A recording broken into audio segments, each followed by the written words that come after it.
Over the years, there have been countless fictional stories of harm coming to babysitters, so much so that it's become a trope in the horror genre. But it's not just something that happens in movies or urban legends. There are numerous real-life cases involving missing and murdered babysitters that are unsettling and much, much worse than the things we see in fiction. Join us for today's episode as we explore 3 nightmarish, unsolved babysitter murders.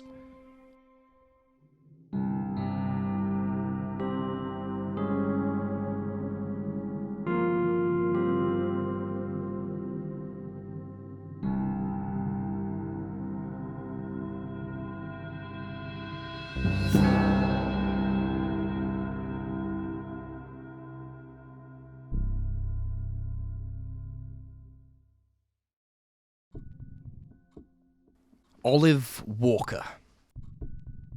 At about 6:45 p.m. on the evening of May 15th, 1970, 18-year-old Olive Walker left her home on Leslie Street in the city of Rotorua, New Zealand. She planned to visit her sister so that she could babysit her children for her that night, and although she was meant to head to Malfroy Road, she was last seen at what was then the Odeon Theatre on Pukaki Street at 7:50 p.m. Olive's sister, Mary, waited for her youngest sibling to turn up, but she never did. It wasn't until the following morning that she caught wind that a body had been found. At 11:30 the previous night, a group of teenagers had discovered Olive's body. She had been beaten, sexually assaulted, and dumped at the side of the road. The estimated time of the murder was around 9 p.m. Investigators believe that the 18-year-old was picked up by someone who attacked her before leaving her body by the highway. Olive's horrific murder, however, has never been solved, though there have been several suspects over the years, with police looking at as many as 100 potential suspects. In 2007, the police confirmed that one such suspect was a sex offender who was currently behind bars. His name came up in the investigation after detectives worked with Australian psychic Dan Webber to produce an e-fit of the suspect, and upon looking into his background and criminal history, they deemed it possible that the man had been responsible for Olive's rape and murder. Though investigators planned to try and link the suspect to the case via DNA, they noted that a lack of time and resources was hindering the case. A more recent article from the New Zealand Herald in 2018 noted that this suspect was now out of jail and still residing in the Rotorua area. Authorities stated, "There is no immediate plan to interview him without substantial information to put to him." To this day, it is still unknown who this man is and if he is responsible for the crime, and though in 2018 investigators were looking for forensic evidence to move the case forward, it has remained at a standstill. There has been no progress in Olive's case in recent years, and unfortunately, there doesn't seem to be much information about the initial investigation online. Olive was described as a shy girl with few friends and was just one of 11 siblings. Her father died in 1982 at the age of 76.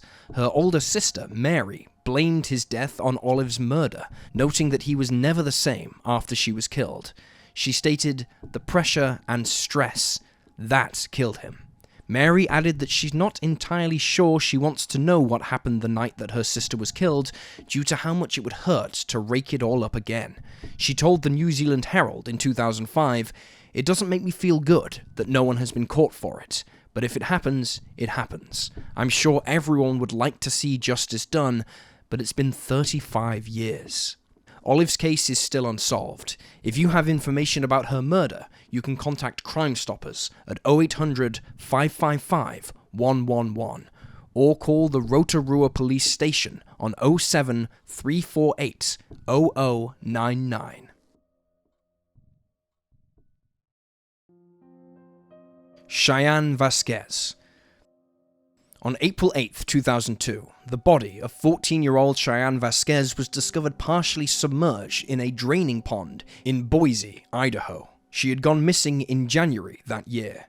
Cheyenne was last seen alive on January 16th at around 9 p.m. when she was spotted at a convenience store off the corner of Maple Grove and Overland Roads in Boise. Reportedly, a man named Ramiro Granado had dropped her off there at this time, leaving her to make her own way home. According to news articles, Cheyenne had been babysitting for Granado, a family friend in his 30s, since she was 13, but the situation was not ideal for her, as Granado reportedly plied Cheyenne with alcohol and behaved inappropriately towards her. Despite Cheyenne's failure to return home on the night of January 16th, she was not reported missing until 3 weeks later in early February. Her grandmother claimed she didn't report the 14-year-old's disappearance because she believed she was either staying with a friend or had gone to see her mother, who was residing in the city of Nampa, Idaho at the time. When she was finally listed as missing, however, it seemed that law enforcement was uninterested in chasing down leads. She was dismissed as a runaway, and the investigation into her disappearance was virtually non-existent. On April 8th, employees of a gardening company working at Eagle Business Park, in the area where she was last seen, discovered Cheyenne's body. She was identified a few days after she was found. Though she'd been there since January, her body hadn't been noticed due to overgrowth, as the area was not maintained during the winter. She was wearing only a bra and a pair of unzipped jeans that had been pulled down around her hips. Though many reports note that the cause of death couldn't be found due to the state of the body, Cheyenne was described as being swollen and bruised around her mouth and one eye, leading investigators to treat her death as suspicious, and she had a blood alcohol level of 0.11. At the scene, another item of clothing was recovered, a sweatshirt that was soon determined to belong to Ramiro Granado. Shortly afterwards, he became investigators' #1 suspect. In 2003, Granado admitted that he'd raped Cheyenne earlier on the day she went missing, when authorities found DNA evidence in his truck. He also confessed to giving her alcohol. However, he denied being involved with the murder. He was charged and convicted of lewd conduct with a minor, and at his sentencing, the judge ruled that he'd be required to serve at least 8 years before he'd be eligible for parole. They also noted that Granado had taken advantage of Cheyenne and her unstable home life, using the sadness of her life to foster an inappropriate relationship with her. His defense attorney, meanwhile, argued that Granado, a father of 5, was simply a family man who'd got himself into a giant pickle. Granado made numerous attempts to lessen his sentence but was never successful. In 2014, he was denied parole once more, and it was ruled that he would no longer have the right to an automatic appeal for parole every 2 years. 19 relatives and friends sent letters to the parole board before a decision was reached, each and every one detailing how Cheyenne was vulnerable, and Granado preyed on that vulnerability. 9 members of her family attended the hearing. Her aunt, Rachel, stated, "We miss her every day. We have so many questions, yet so little answers. Cheyenne's case is still unsolved. If you have any information about her case, you can call Crime Stoppers at 208-343-2677. Kelly Cook. On April 22nd, 1981, at around 8:20 a.m., 15-year-old Kelly Cook was getting organized for school when her morning rituals were interrupted by a phone call. Kelly, a resident of Standard, Alberta, Canada, was the oldest of 3 children, a popular and academically skilled student, and well known in the local area as a reliable babysitter. So when the caller that morning offered her a babysitting job, she didn't immediately say no. The problem with the phone call was that the man on the other end of the line was not someone Kelly had babysat for before, nor had she ever met him. Bill Christensen, as he called himself, claimed that he needed her to babysit for him between 8:30 and midnight that night. He noted that he'd received her number from another babysitter who declined the job because she was busy, and he'd asked if she could recommend some other sitters. Understandably, Kelly's family were concerned about the job and advised her to not immediately take it, as they had no idea who Bill Christensen was. Her mother suggested that she ask around at school to see if anyone else knew this man or had babysat for him before. If people knew him, she could accept the job, but if not, she would decline. Kelly agreed to this idea and set off to school with the plan in mind. However, it wasn't long before another issue arose. Christensen was a fairly common surname in Standard, and it led the 15-year-old to be given mixed information. Some people had heard of him and heard nothing bad, but still, it was hard to say whether or not this man was the same man. Despite the uncertainty of the situation, Kelly appeared to be reassured by her peers' responses, and so she let her mother know that people at school knew him. Her mother subsequently allowed her to accept the job. That night, at 11:30 p.m., a car pulled up outside Kelly's home. She said goodbye to her parents and her siblings before leaving the property and climbing into the passenger side of the vehicle. She promised her mother she would call as soon as she made it safely to Bill's house. But that call never came. Hours passed, and Kelly's parents grew more and more concerned. At 12:30 a.m., they contacted the police to explain the situation and report their child missing. Law enforcement soon began extensively searching for Kelly. Vehicles were stopped, the occupants' questions, woods, ditches, barns, and fields were all combed through, and officers were dispatched to check out Kelly's regular haunts, but there was no trace of the 15-year-old. Days gave way to weeks, and weeks unfolded into months. Nobody saw Kelly. Nobody heard from her. Nobody knew if she was alive or dead. It wasn't until June 28th, just over 2 months later, that the Cook family and the town of Standard received an answer.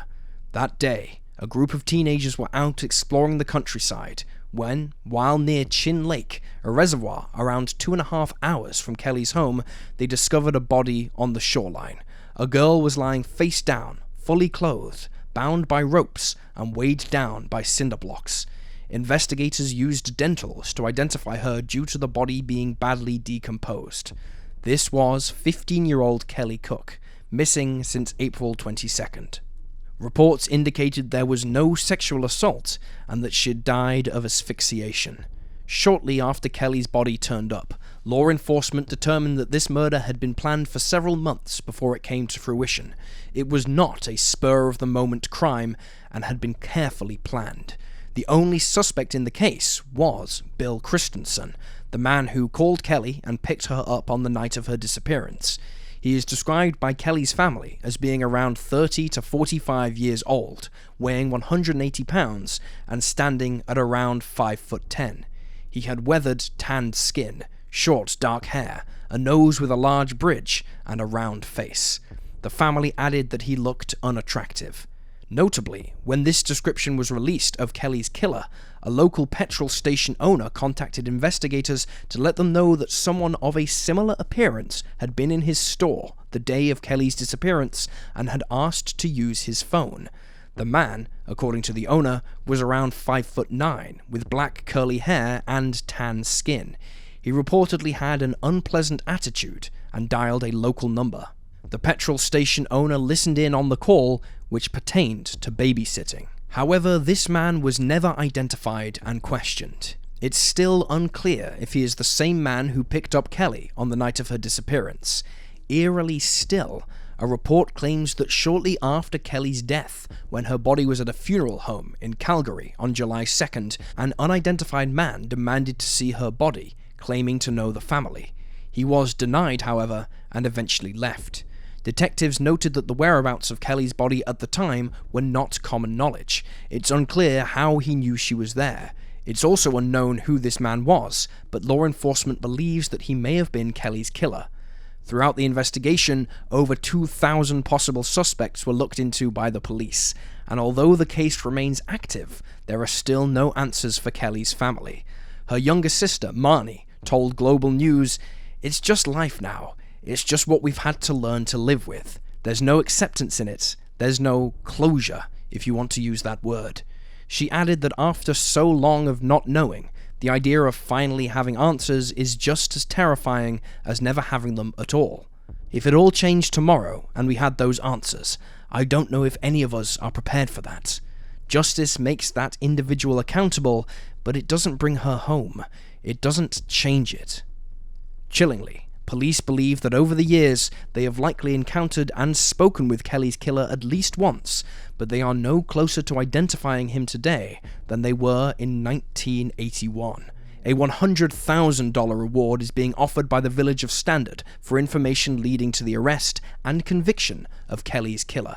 If you have information about Kelly's case, you can contact the Serious Crimes Branch South Airdrie at 403-420-4900, or alternatively, you can call Crime Stoppers at 1-800-222-8477. And there you have the facts. Please leave a comment down below with your own thoughts and speculations, and remember to like this video and subscribe to support the channel. Thank you for watching. Stay alert, stay safe, and I'll see you next time.